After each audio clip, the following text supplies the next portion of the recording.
26 अगस्त 2025 प्रयागराज, उत्तर प्रदेश।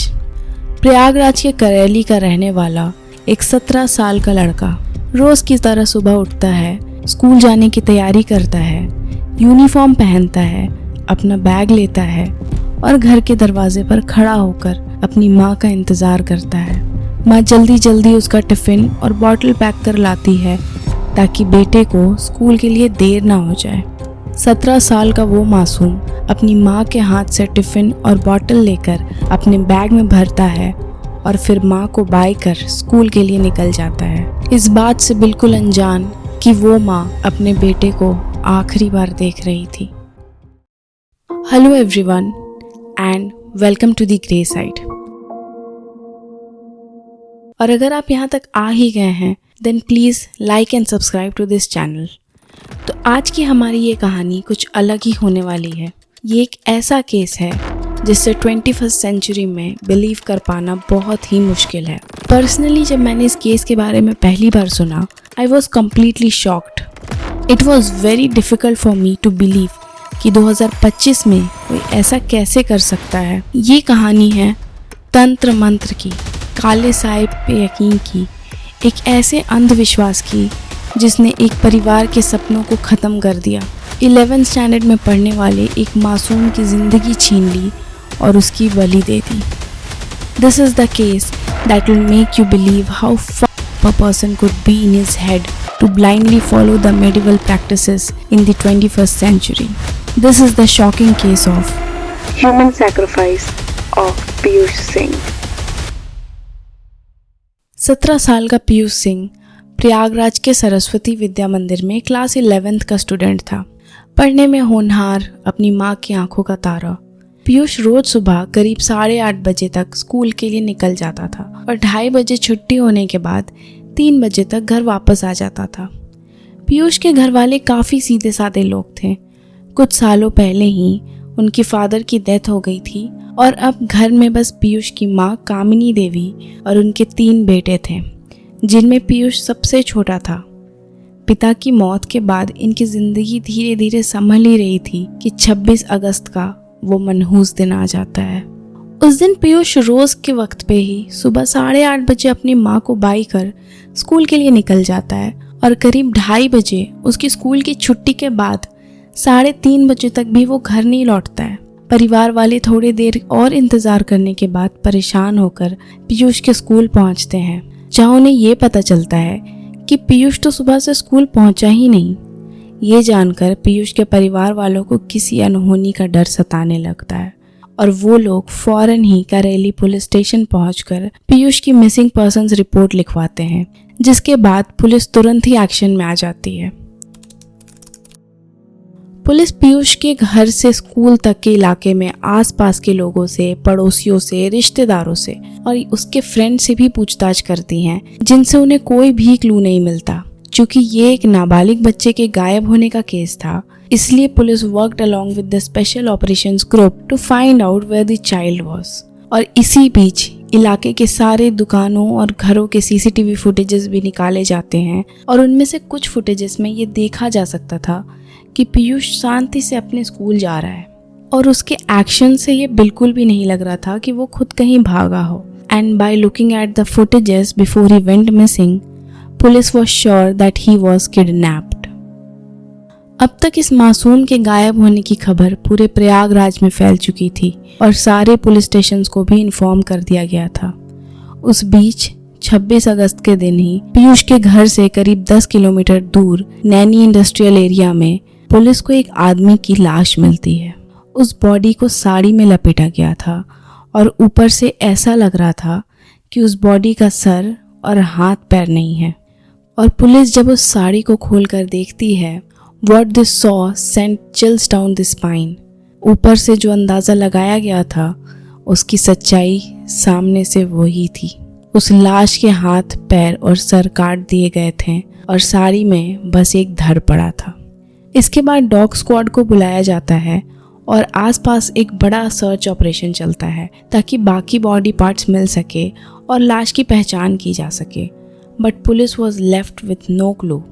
इधर पीयूष की तलाश भी जोर शोर से चल रही थी, but there was no trace of him until next day, that is on 27th August. करेली के सैदपुर कचर एरिया से एक व्यक्ति काफ़ी घबराई हुई आवाज़ में पुलिस कंट्रोल रूम कॉल करता है और ये बताता है कि वहाँ पर किसी का कटा सर पड़ा है. After which police arrived at the scene and what they saw made their worst nightmare come true. ये सर किसी और का नहीं बल्कि उस 17 साल के मासूम बच्चे पीयूष का था. एंड आफ्टर फॉरेंसिक एनालिसिस ये कंफर्म हो जाता है कि एक दिन पहले शहर के दूसरे इलाके में जो धर मिला था वो पीयूष का ही था. ये एक ऐसी खबर थी जिससे पीयूष के परिवार के साथ साथ पूरा शहर सदमे में था. कोई ये समझ नहीं पा रहा था कि आखिर 17 साल के स्कूल गोइंग बच्चे के साथ किसी की क्या दुश्मनी हो सकती है कि उसे इतनी बेदर्दी के साथ मौत के घाट उतारने के बाद उसके नाजुक शरीर का ये हश्र कर दिया गया और फिर शरीर के हिस्से इतने दूर दूर फेंके गए कि अब तक उसके हाथ और पैरों का कोई पता नहीं चल पाया था. इन सभी सवालों के बीच पुलिस को एक कॉल आता है और उस कॉल के उस तरफ एक महिला थी. And what she said change the course of the whole case. उस औरत ने पुलिस को बताया कि इंडस्ट्रियल एरिया के ड्रेनेज के पास उसे एक काफ़ी सस्पिशियस आदमी दिखा था जो बड़ी बड़ी पन्नियों में कुछ संदिग्ध फेंक रहा था. After which the police investigated the area and found the mutilated hands and legs of the innocent boy Piyush. Police ने उस औरत से उस संदिग्ध आदमी का हुलिया पूछा. तब that lady told them कि वो एक उम्र दराज व्यक्ति था और वो एक स्कूटी पर आया था. ये टिप मिलते के साथ ही पुलिस आसपास के करीब 200 से भी ज़्यादा CCTV फुटेजेस खंगालती है and bang on there he was. Killer की आइडेंटिटी फाइनली रिवील हो चुकी थी और उस लेडी ने भी ये कंफर्म किया था. जिसके बाद उस आदमी की पिक्चर्स पीयूष की फैमिली को दिखाई जाती है and what came next was again एक बहुत ही बड़ा टर्निंग पॉइंट इस केस का. पीयूष के परिवार ने पुलिस को ये बताया कि पिक्चर में वो आदमी कोई और नहीं बल्कि पीयूष का चचेरा दादा शरण सिंह है. इतने बड़े खुलासे के बाद पुलिस शरण सिंह के घर पहुंचती है. घर के बाहर उन्हें वही स्कूटी मिलती है जो CCTV में कैप्चर हुई थी और फिर घर के अंदर पहुंचते ही उन्हें उस घर का माहौल काफी अजीब सा लगा. उस घर के हवे में इत्र और अगरबत्तियों की बहुत ही तेज मिलीजुली खुशबू फैली थी.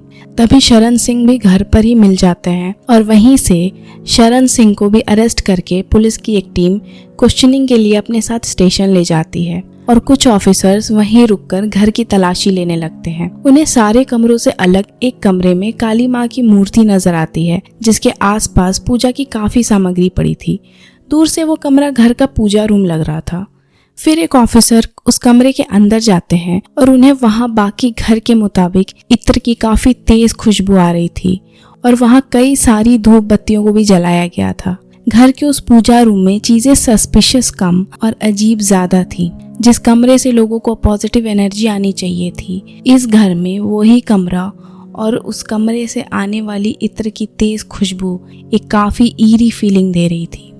और तब तक फॉरेंसिक की टीम भी घर की जांच करने के लिए पहुंच जाती है. इनिशियली उन्हें घर में कुछ खास नहीं मिलता और जब वो उस पूजा रूम को चेक करते हैं तो they just froze and the finding creep them out to the core. उस कमरे में जहां वो खड़े थे वहां चारों तरफ खून के ट्रेसेस मिलते हैं और फर्श पर इतने ज़्यादा ट्रेसेस थे कि उन्हें ये समझ आ गया था पीयूष के साथ की गई हैवानियत उसी पूजा रूम में की गई थी. अब सबसे बड़ा सवाल ये था कि पीयूष के दादा शरण सिंह को उस बच्चे से ऐसी क्या दुश्मनी थी और उन्होंने ऐसा आखिर क्यों किया. जिसके बाद पुलिस ने सच्चाई निकलवाने के लिए शरण सिंह पर दबाव बनाया. After which the confession that he gave was just beyond belief. Sharan Singh ने ये कन्फेस किया कि हाँ पीयूष की हत्या उसने ही की थी और अपने घर में ही पीयूष की बॉडी के कई टुकड़े कर उन्हें शहर से दूर अलग अलग जगहों में फेंका था. पर जब शरण सिंह ने इस क्राइम के पीछे के मोटिव और मोडस ऑपरेंडी पुलिस को बताया तो ये सुनकर इंटरोगेशन रूम में मौजूद सारे ऑफिसर्स को जैसे कोई सांप सूंघ गया हो. They were just too shocked and were in disbelief क्योंकि 21वीं सदी में वो एक ऐसे क्राइम को विटनेस कर रहे थे जहां तंत्र मंत्र काले साए के चक्कर में एक दादा ने अपने ही चचेरे पोते की जान ले ली थी. शरण सिंह एक पढ़े लिखे प्रॉपर्टी डीलर थे जिनकी जिंदगी काफी स्मूथ चल रही थी। पर अचानक 2023 में उनकी बेटी ने उनके ही घर में फांसी लगाकर आत्महत्या कर ली थी।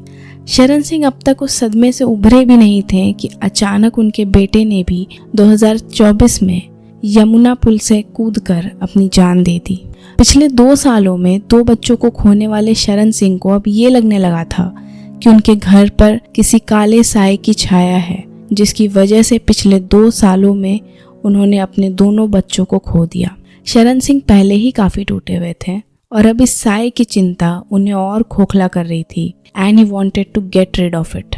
और इसी सिलसिले में शरण सिंह की मुलाकात मुन्नालाल नाम के एक तांत्रिक से होती है। मुन्नालाल पेशे से एक मिस्त्री था, साथ ही वो तंत्र मंत्र की किताबें पढ़ लोगों के बीच एक बड़ा तांत्रिक भी बना फिरता था। और इसी मुन्नालाल ने शरण सिंह को ये बताया कि उन पर जो काला साया है उसकी वजह उनकी भाभी यानी कि पीयूष की दादी हैं। मुन्नालाल ने ये कहा कि पीयूष की दादी ने ही शरण सिंह के परिवार को बर्बाद करने के लिए उन पर काला जादू किया है और इस जादू टोने को खत्म करने के लिए उस परिवार के किसी नाबालिग बच्चे की बलि देनी होगी। तांत्रिक से इन सब चीज़ों को सुनने के बाद शरण सिंह अंधविश्वास के जाल में इतना डूब चुका था कि उसने उस परिवार के सबसे छोटे बेटे पीयूष की बलि देने का मन बना लिया और उस बलि की तैयारियों में जुट गया।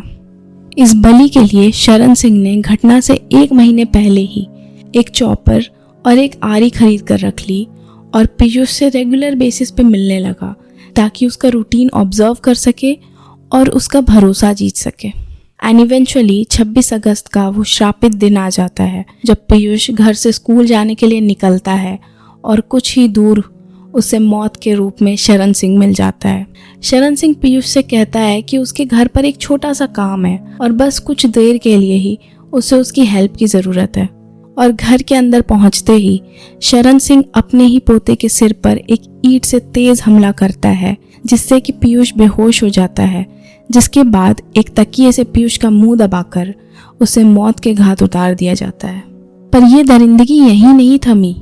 उस तांत्रिक ने यह भी कहा था कि बच्चे के शरीर के कई टुकड़े कर अलग अलग दिशाओं में रखने से ही इस काले साए का दोष कटेगा। और अंधविश्वास में डूबे उस शैतान ने उस मासूम बच्चे के साथ बिल्कुल यही हैवानियत की। He took the unalived body of Piyush inside the puja room and started reciting some mantras. उन्हीं मंत्रों को पढ़ते पढ़ते 1 महीने पहले उसने जो चॉपर और आरी खरीदी थी, उन्हीं की मदद से शरण सिंह ने सबसे पहले उस बच्चे के सर को काटकर बदन से अलग किया और एक एक कर चारों हाथों और पैरों के भी टुकड़े कर डाले। इस दरिंदगी का मंजर इतना भयानक था कि सुनने वालों के रोंगटे खड़े हो गए। फिर आगे अपने उस अनुष्ठान को खत्म कर शरण सिंह ने कटे हुए हाथ, पैर और सर को अलग अलग पन्नियों में भरा और धड़ काफी बड़ा होने की वजह से उसने एक साड़ी में बांधकर पूरे कमरे की सफाई की। फिर वो निकल पड़ा अपनी स्कूटी पर उस 17 साल के मासूम की लाश के टुकड़ों को प्रयागराज की अलग अलग जगहों में फेंकने के लिए, जिसे धड़ और सर फेंकते हुए तो किसी ने ना देखा, पर आखिर में उसे उस औरत ने देखा और फिर पुलिस को शिकायत की। इस दिल दहला देने वाले कन्फेशन के बाद पुलिस शरण सिंह से उन सारी जगहों की डिटेल लेकर सारे बॉडी पार्ट्स को रिकवर कर लेती है। And after a massive manhunt, tantrik Munnalal was also arrested on 31 August. Munnalal की अरेस्ट के बाद पुलिस को ये पता चला कि ये कॉन्स्पिरेसी पिछले 1 साल से चल रही थी, जिसके बाद दोनों शरण सिंह और मुन्नालाल को जुडिशियल कस्टडी में भेज दिया जाता है और दोनों के ऊपर आईपीसी की कई सारी धाराएं लगाई जाती हैं। But the main question here is कि एक तरफ जहां हम विश्व गुरु बनने के सपने देख रहे हैं, वहीं दूसरी तरफ मार्जिनलाइज्ड और इमोशनली वल्नरेबल सेक्शंस में अंधविश्वास, जादू टोना टोटका आज भी अपने चरम पर है। ऐसे केसेस जितने रेयर लगते हैं उतने ही कॉमन होते हैं। लोग आज भी अंधविश्वास में जानवरों की बलि देते हैं एंड इन एक्सट्रीम केसेस इंसान के बच्चों की भी।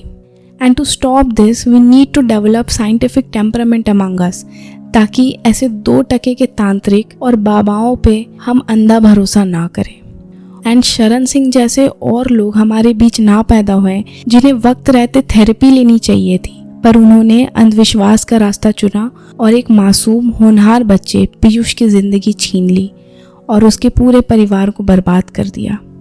So that's it for today's case. आप इस केस के बारे में क्या सोचते हैं? हमें अपने व्यूज़ और ओपिनियंस कमेंट सेक्शन में ज़रूर बताएं और साथ ही इस वीडियो को लाइक और चैनल को सब्सक्राइब कर दें।